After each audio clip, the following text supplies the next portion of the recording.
এ দেখো এখন রাত 12টা বাজে, আর এই 12টার সময় আমি এখন বসেছি মেহেন্দি করতে। হঠাৎ করে আমার একটু মনে হলো আজ অনেক দিন হয়ে গেল মেহেন্দিতে আমি হাতই দিইনি। প্রায় 14 মাস পর আমি মেহেন্দির টিউব নিয়ে বসলাম হাতে মেহেন্দি করার জন্য। জানোই যে আমি একটা সময় মেহেন্দি ব্রাইডদেরও মেহেন্দি করাতাম, কিন্তু টোটালি আমার এখন বন্ধ রয়েছে। আমার সেই সার্জারি হওয়ার পর থেকে অর্পণ টোটালি আমাকে বন্ধ করে দিয়েছে মেহেন্দি করতে। আর কি বলো তো, একভাবে তো 4-5 ঘন্টা কোনো ব্রাইডকে মেহেন্দি করাতে গেলে বসে থাকতে হয়। তো সেই কারণে অর্পণ আমাকে এখন আর মেহেন্দিটা করতে দেয় না। তো বলে যে না, আগে নিজের শরীর তারপরে অন্য কিছু, সেই ভেবেই বন্ধ ছিল। আর আমার হঠাৎ করে মনে হলো নিজের হাতে একটু মেহেন্দি করি। সেই যে বন্ধ করেছি আর তারপর থেকে ইচ্ছাও করেনি যে নিজের হাতে একটু মেহেন্দিটা করি। কী বলতো, এটা আমার একটা সফট কর্নার বলতে পারো এই আর্টের দিকটা। তো যেটা হয় না না, তখন মনটার মধ্যে একটু কেমন লাগে। তো সেই কারণে আমি আর হাতে তুলেও নিইনি কোনো সময়ের জন্য টিউব, যে আমি একটু মেহেন্দি করি, নিজের হাতে অন্তত করি।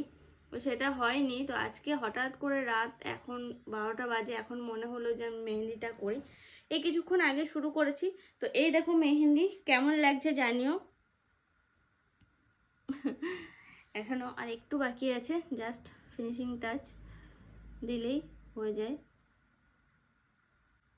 আমি না বুঝতে পারছি না আমার কি আবার মেহেন্দিটা শুরু করা উচিত নাকি উচিত নয়। দেখো আমি অর্পণের কাছে জিজ্ঞেস করলে তো ও এক কথায় বলে দেবে না, তোমাকে এসব কিছু করতে হবে না,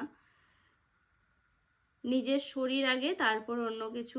যেহেতু একভাবে 4-5 ঘন্টা বসে থাকতে হয়। কি বলো তো, সেদিন ওই যে একটা রাতের জন্য আমি হাজরাপুরে গেলাম। তো যাওয়ার পর না আমাকে একজন ফোন করেছিল মেহেন্দি করানোর জন্য। তো তখন আমার মাথায় এলো আমি তো এখন মেহেন্দিটা করাই না, তাও এতদিন পর আমার কাছে ফোন এলো আবারও মেহেন্দি করানো, নেলের জন্য। তো কেমন যেন মনের মধ্যে একটু কেমন হয়ে ওঠে না, সেই রকম আর কি ব্যাপার আমারও মনে হলো। তো বুঝতে পারছি না কি আমি আবার শুরু করব কি শুরু করব না, তোমরা একটু বলো তো। এই দেখো কেমন লাগছে আজকের মেহেন্দিটা অবশ্যই জানিও। হঠাৎ করে রাত্রেবেলা আমার মনে হলো তো শুরু করে দিলাম মেহেন্দি করতে। তোমাদের পছন্দ হয়েছে কি জানিও।